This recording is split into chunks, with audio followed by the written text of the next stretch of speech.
بەندکراوی سیاسی دەبێ ئازاد بکرێ.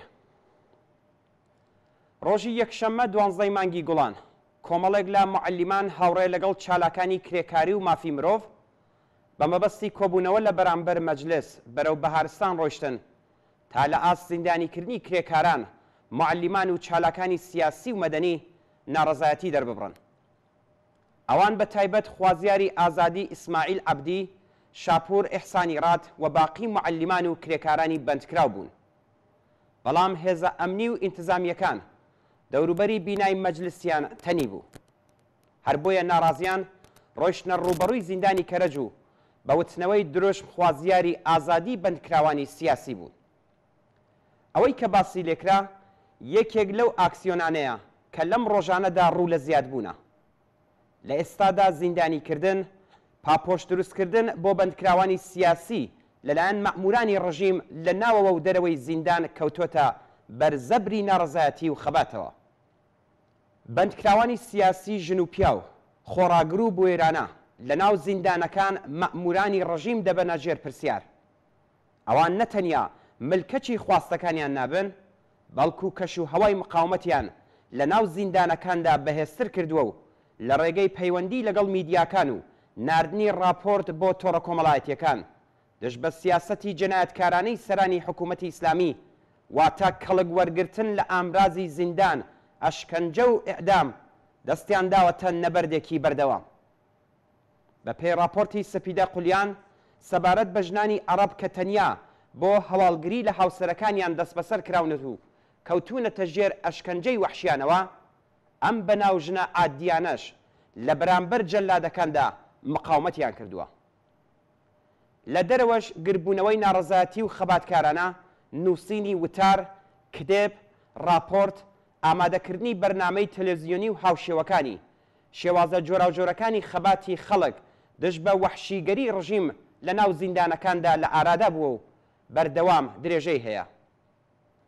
راپۆرتی جێی متمانەی سپیدە قولیان سەبارەت بە بەندکراوانی سیاسی و ژنانێک کە تەنیا بە خاتری چالاکی هاوسەرەکانیان زیندانی کراون و ئەشکەنجە دراون لە ڕاستیە حاشا هەڵنەگرەکانی ئەم بوارن.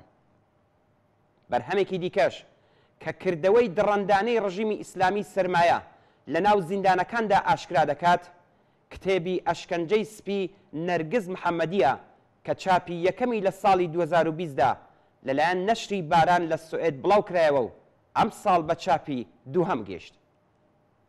ئەم کتێبە پڕبایەخە چەند بیرەوەری لە خودی نەرگز محەممەدی و وتوێژ لەگەڵ 12 ژنی سیاسی بە مەرام و بۆچوونی جۆراوجۆر لە خۆ دەگرێت کە لە ڕوانگەیەکی تایبەتەوە بارودۆخی ناو زیندانەکان، دەڕەندەی مەئمورانی ڕژیم و مقاومەتی بەندکراوان نیشان دەدات.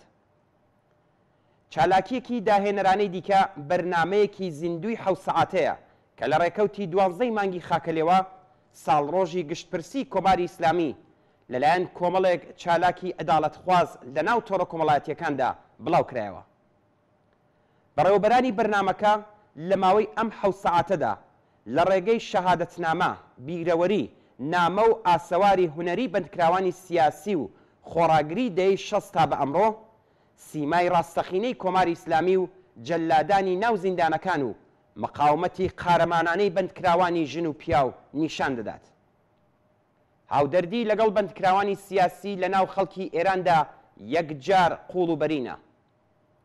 لەسەر بەستێنی ئەم هاودەردیە قوڵە گەلێک چالاکی ئەنجام دەدرێت کە دەتوانین هەر هەمویان لە دروشمی بەندکراوی سیاسی دەبێ ئازاد بکرێ خولاسە بکەینەوە. ئەم ئاکسیۆنانە ئەگەرچی کاریگەر و پێویستن، بەڵام هێشتا دەرخەری قوڵایی خواست و ئاواتەکانی خەڵکی ئێران بۆ ئازادی بەندکراوانی سیاسی نین. بێگومان کۆمەڵێکی بەرین لە چالاکانی ماندوو نەناز بۆ بەهێزکردنی ئەم ئاکسیۆنانە لە هەوڵدان. ئەوان لەم بوارەدا چەندین ڕێگاچارەی تایبەتیشیان هێناوەتە گۆڕێ. گرێدانی خەباتی ناوەوە و دەرەوەی زیندان بە یەکتر، بەردەوامبوون و جەماوەریکردنی ئەم خەباتە، هێنانە مەیدان لە خوارەوە و پێکهێنانی کومیتە بۆ دیفاع لە بەندکراوانی سیاسی لە گەڕەکەکان، پێکهێنانی گروپەکانی هاوپشتی لەگەڵ بەندکراوانی سیاسی لە ناوەوە و دەرەوە و خۆ بە دوورگرتن لە تاقمەگەرایی، توندکردنەوەی چالاکی گشتی و ئامانجدار، درێژەدان بە لە قاودانەکان، بەهێزکردنی چالاکی کۆکردنەوەی یارمەتی ماڵی بۆ بنەماڵەی بەندکراوانی سیاسی و بڵاوکردنەوەی دروست و ئەولەویەتداری ئەم یارمەتیەیە. بێگومان لە درێژەی خەبات و دەستبردن بۆ دیالۆگی سازەندە لە ناو چالاکاندا گەلێک ڕێگاچارەی دیکەش دەدۆزرێتەوە. دروشمی بەندکراوی سیاسی دەبێ ئازاد بکرێ، پێویستە ببێتە هۆی یەکگرتووی هەموو چالاکیەکان.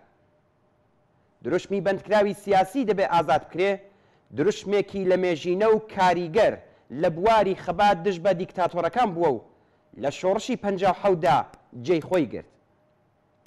حکوومەتە دیکتاتۆرەکان لە سەردەمی ڕکودی ئابووری و لاوازی سیاسی بەردەوام پەنایان بۆ زیندان و ئەشکەنجە و ئێعدام بردووە. ئەم بابەتە لە پەیوەند لەگەڵ کۆماری ئیسلامی کە بێجگە لە قەیرانی جۆراوجۆری سیاسی و ڕەوایی و بەتایبەت ئابووری شایەدی هیچ جۆرە ڕەونەق و پێشکەوتنێک نەبووە زۆر ڕاستە.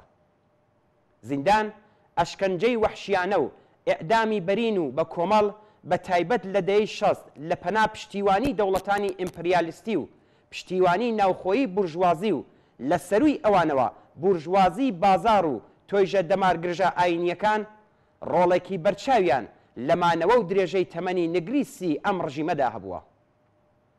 کۆماری ئیسلامی بەردەوام لەسەر گرنگی زیندان ئەشکەنجە و ئێعدام پێداگری کردووە و لە ڕابردووشدا زۆری قازانج لێ کردوون. بەڵام ئەم قازانجانە لە ناوەوە گەلێک زیانی بە تەوەژمیان لە حکوومەتی ئیسلامیدا کە ئەمڕۆ وە دیار کەوتون. ئەمڕۆ ترسی خەڵک لە زیندان و ئەشکەنجە تا ڕادەیەکی زۆر ڕژاوە. خەباتی بەردەوامی کرێکاری و مەدەنی ڕژیمی دۆڕا و شکەس خواردووی تۆقاندووە. کۆمەلگا لە بارودۆخی ئێستادا بەرەو خوڵقاندنی کەش و هەوایەکی شۆڕشگێرانە دەڕوات کە تێیدا شکاندنی دەرگای زیندانەکان و گەڕانەوەی ڕۆڵە خەباتکارەکانی کۆمەلگا بۆ باوەشی بنەماڵەکانیان و خەڵکی ئازادی خواز ممکنتر بووە. بێگومان ئەو ڕۆژە دوایین ڕۆژانی تەمەنی ڕژیمی هار و دیکتاتۆر و چەوسێنەری کۆماری ئیسلامی دەبێت.